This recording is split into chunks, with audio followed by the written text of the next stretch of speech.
naman yung isa. Sige.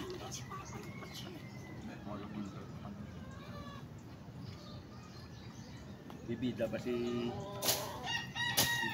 ano eh, si Juan eh.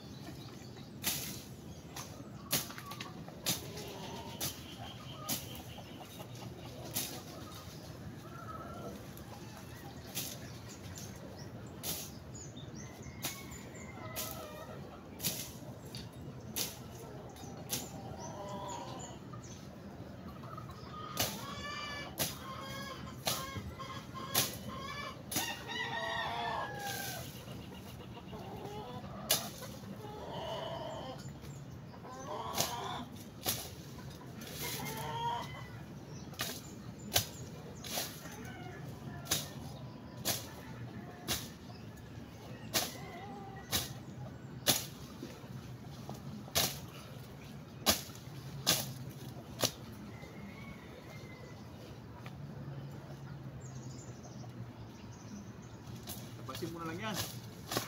Kuhanan pa natin. Ha? Kuhanan pa natin. Taas-taas na yan eh.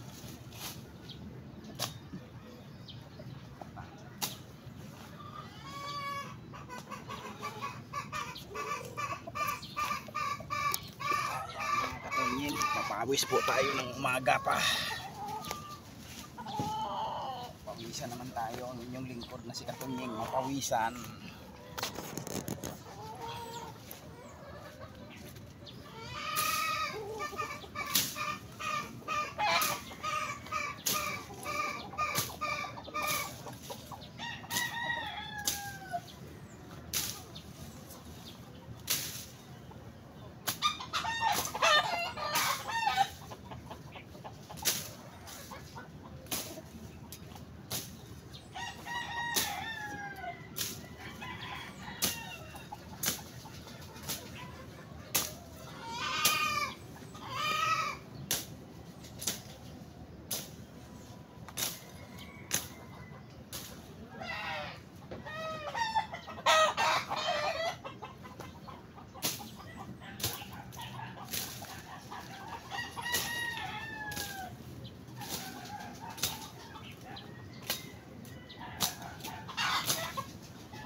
siyempre.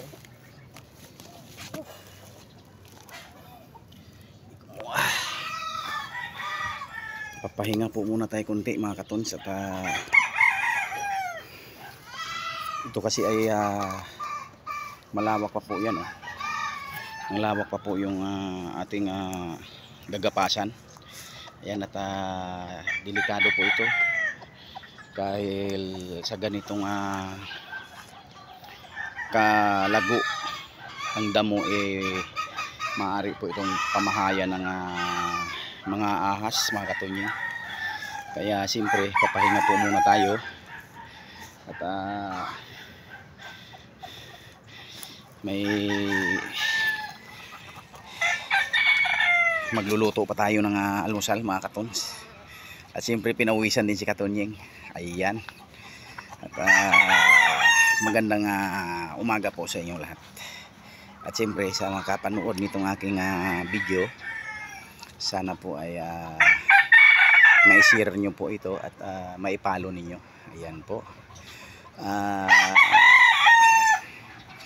Sana po matulungan ninyo ako at sa mga upload kong video ay mapapanood po ninyo lahat. Ayan po mga Katunyeng at siyempre papasok na po ako dito sa aming bahay. At ako po ay magluluto. Ayan, katatapos ko lang po kasi dito mag-ayos ng mga halaman mga Katunyeng at nagwalis ako rito. Ayan, kaya medyo nabitin pa ako sa papawis. Ayan. At siyempre nagpapawis ako dun sa labas. At ayun ay inakyat ko po yun yung puno ng latires at tinanggal ko po yung mga kanyang sanga dahil may bagyo naman parating. Ayan po mga Katunyeng at siyempre happy Saturday po sa lahat. Ayan, shout out po sa lahat dyan. Shout out sa lahat ng manonood. Ayan may kamyas pa po ako. Ayan, may bunga po yan ha. Okay. At sige. Hanggang dito na lang po mga Katunyeng at salamat po sa lahat ng makapanood ng aking video. Ayan. Bye-bye. At lagi po nating tandaan ay mahal po tayo ng Panginoon. I love you all.